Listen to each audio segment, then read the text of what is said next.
দীপ্ত সংবাদের সঙ্গে আছি আমি মেহনাজ মনি। গত 15 বছর গুমের অভিযোগে শেখ হাসিনা সহ 11 জনের বিরুদ্ধে গ্রেপ্তারি পরোয়ানা জারি করেছে আন্তর্জাতিক অপরাধ ট্রাইব্যুনাল। এ বিষয়ে জানাতে ট্রাইব্যুনাল থেকে সরাসরি যুক্ত আছেন আমাদের সহকর্মী আজিজুল ইসলাম। আজিজুল, শেখ হাসিনা সহ আর কাদের নাম রয়েছে সেখানে, এবং পলাতক হাসিনার এই গ্রেপ্তারি পরোয়ানা কিভাবে বাস্তবায়ন সম্ভব আমাদের জানাবেন।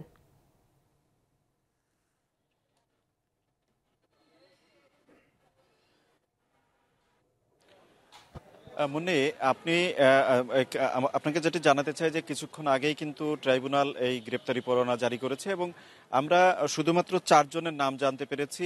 সাবেক প্রধানমন্ত্রী শেখ হাসিনা এবং তার যে নিরাপত্তা উপদেষ্টা ছিল তারিক আহমেদ সিদ্দিকী, আর হচ্ছে পুলিশ প্রধান সাবেক পুলিশের যে আইজিপি সাবেক আইজিপি যিনি ছিলেন বেনজির আহমেদ, এবং জিয়াউল হাসান, যিনি জানেন যে তিনি অন্য একটি মামলায় গ্রেপ্তার হয়ে কিন্তু এরই মধ্যে কারাগারে রয়েছেন।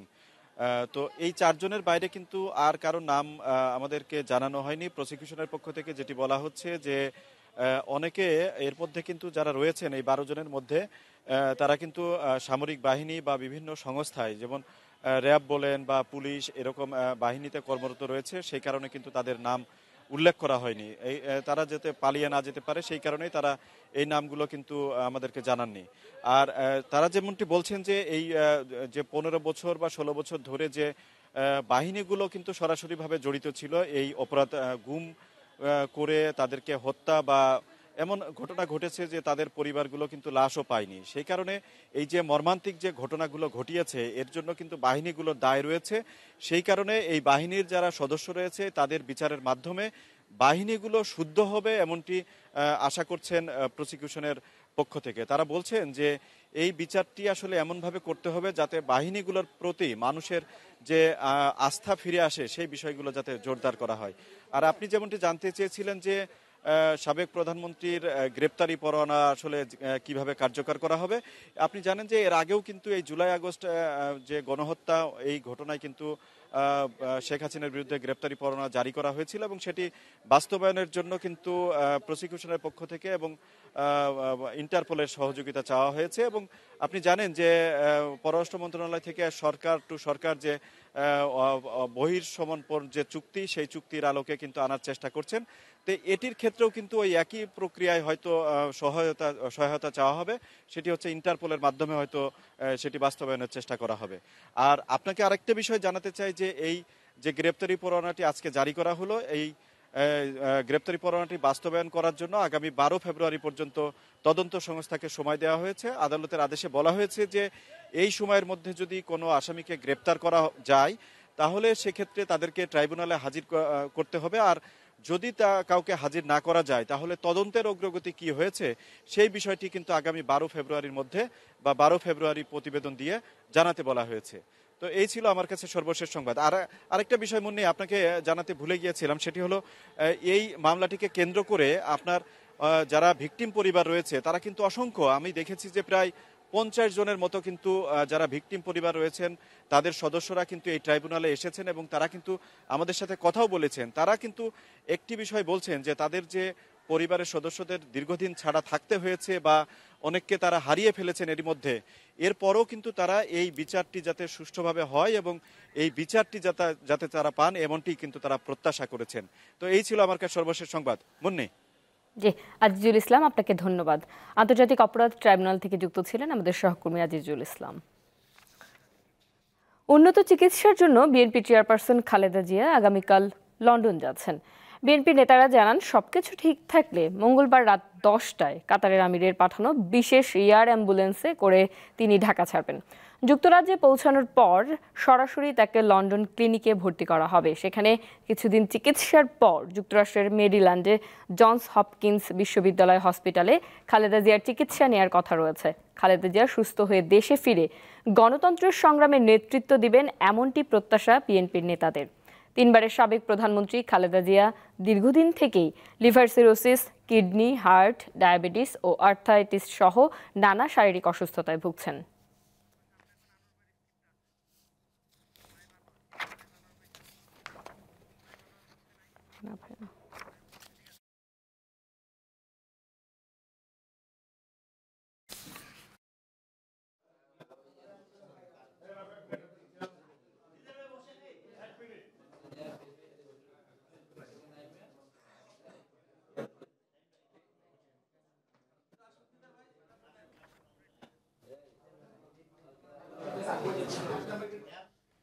ঢাকা আন্তর্জাতিক বাণিজ্য মেলায় জুলাই বিপ্লবের চেতনা নিয়ে 3টি চত্বর করা হয়েছে।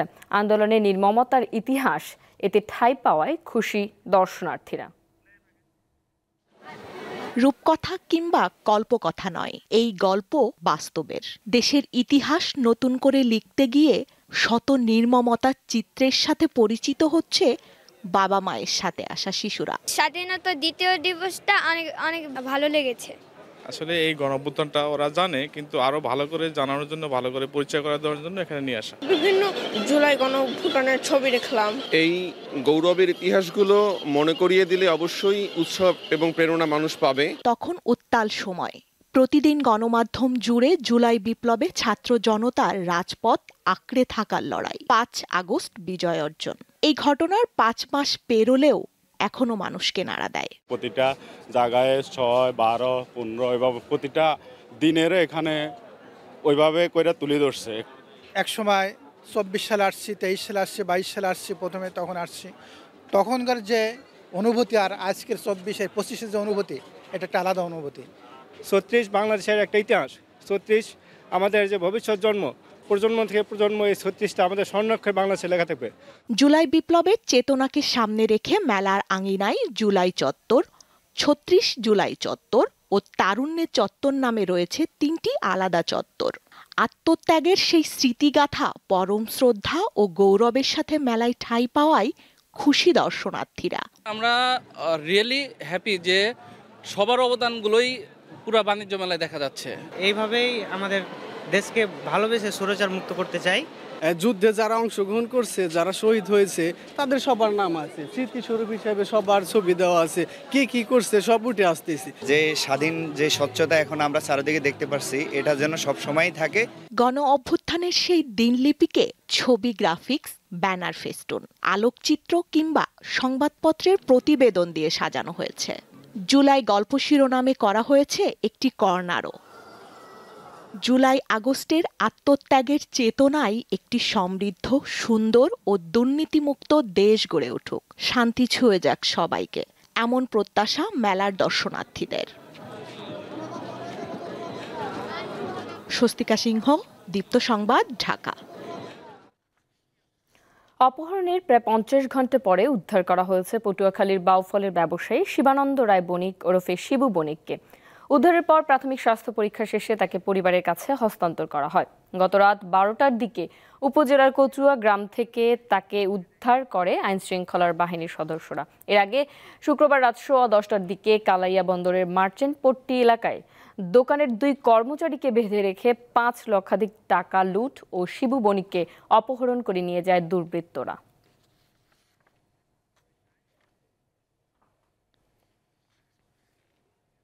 এবার একটি শোক সংবাদ। দেশের খ্যাতিমান অভিনেতা প্রবীর মিত্র মারা গেছেন।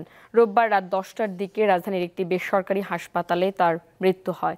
প্রবীর মিত্র ইসলাম ধর্ম গ্রহণ করেছিলেন। তার পরিবারের সদস্যরা জানান, জোহরের নামাজের পর এফডিসিতে প্রথম জানাজা হবে। এরপর চ্যানেল আই প্রাঙ্গণে দ্বিতীয় জানাজা শেষে আজিমপুর কবরস্থানে দাফন করা হবে ঢাকাই চলচ্চিত্রের স্বর্ণালী যুগের এই অভিনেতাকে।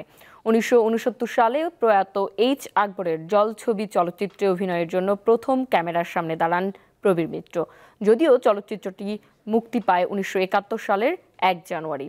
ক্যারিয়ারের শুরুর দিকে প্রবীর মিত্র নায়ক হিসেবে কয়েকটি চলচ্চিত্রে অভিনয় করেন। পরে চরিত্রাভিনেতা হিসেবে কাজ করেও তিনি দর্শকপ্রিয়তা অর্জন করেন। 1982 সালে বড় ভালো লোক ছিল সিনেমায় অভিনয়ের জন্য জাতীয় চলচ্চিত্র পুরস্কার পান প্রবীর মিত্র। 2018 সালে জাতীয় চলচ্চিত্র পুরস্কারের আজীবন সম্মাননাতেও ভূষিত হন এই অভিনেতা। যাত্রাবাড়ী চন্দনকোঠায় গরিব ও দুস্থদের মাঝে শীতবস্ত্র বিতরণ করেছেন বিএনপি নেতা নবিউল্লাহ নবী। যাত্রাবাড়ী থানা যুবদলের সাবেক সহসভাপতি মুশফিকুর রহমান ফাহিমের আর্থিক সহযোগিতায় এই শীতবস্ত্র বিতরণ করা হয়। এ সময় বক্তারা বলেন, যাত্রাবাড়ী থেকেই শেখ হাসিনার পতনের শুরু। আওয়ামী লীগ সভাপতি ভেবেছিলেন আজীবন পেশি শক্তি দিয়ে তিনি ক্ষমতায় থাকবেন, কিন্তু তার অহংকার শেষ করে দিয়েছে যাত্রাবাড়ির মানুষ। অনুষ্ঠানে আরও উপস্থিত ছিলেন ঢাকা মহানগর দক্ষিণ যুবদলের সিনিয়র যুগ্ম আহ্বায়ক এম এ গাফফার। অনুষ্ঠানে অন্তত 1000 দুস্থ মানুষের মাঝে কম্বল বিতরণ করা হয়।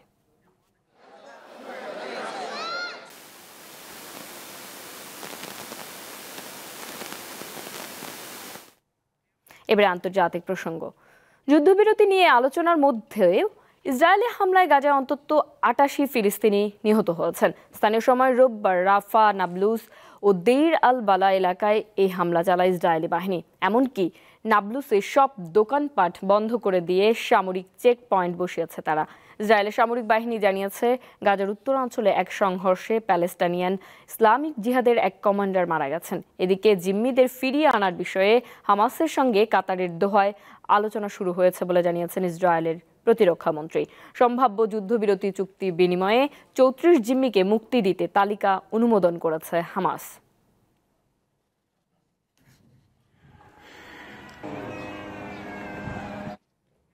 কানাডার প্রধানমন্ত্রী জাস্টিন ট্রুডো তার নিজ দল লিবারেল পার্টির সভাপতির পদ থেকে পদত্যাগ করতে পারেন। নাম প্রকাশে অনিচ্ছুক ৩টি সূত্রের কথা উল্লেখ করে এমনটি জানিয়েছে বার্তা সংস্থা রয়টার্স। প্রতিবেদনে বলা হয়, বুধবার একটি গুরুত্বপূর্ণ জাতীয় ককাস বৈঠক অনুষ্ঠিত হতে যাচ্ছে। তার আগেই চূড়ান্ত সিদ্ধান্ত জানাতে পারেন প্রধানমন্ত্রী। তবে কানাডার প্রধানমন্ত্রীর কার্যালয়ের পক্ষ থেকে এ বিষয়ে তাৎক্ষণিক কোনো মন্তব্য পাওয়া যায়নি। পদত্যাগের ঘোষণার পর ট্রুডো সঙ্গে সঙ্গে দায়িত্ব ছাড়বেন নাকি নতুন প্রধানমন্ত্রী মনোনীত হওয়ার আগ পর্যন্ত দায়িত্ব পালন করবেন সেটিও নিশ্চিত হওয়া যায়নি।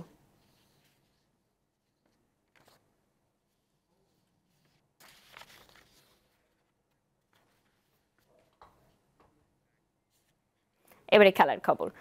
আজ শুরু হচ্ছে বিপিএল এর সিলেট পর্ব। প্রথম ম্যাচে মাঠে নামবে সিলেট স্ট্রাইকার্স। দুপুর 1:30টায় তাদের প্রতিপক্ষ টেবিল টপার রংপুর রাইডার্স। সন্ধ্যা 6:30টায় দ্বিতীয় ম্যাচে দুর্বার রাজশাহী লড়বে বর্তমান চ্যাম্পিয়ন ফরচুন বরিশালের বিপক্ষে।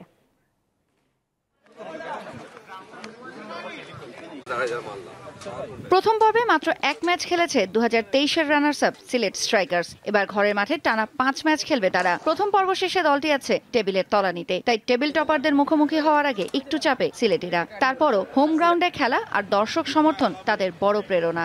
অবশ্যই এখানে আমাদের এক্সপেকটেশন ভালো থাকবে। ভালো দিক যে আমরা হোমে খেলছি, যদিও হোম বলতে কিছু নেই বিপিএল, তারপরও আমাদের প্রিপারেশনটা ভালো ছিল। মানে আমরা বেশ কিছুদিন আগে এসেছি, তো সেই দিক দিয়ে হোমের ক্রাউডের একটা সাপোর্ট থাকবে। তখনই আমরা মানে যে কাজটা আমাদের করা দরকার প্লেয়ারদের রাইট জায়গায় রাইট ডেলিভারিটা দেওয়া উচিত।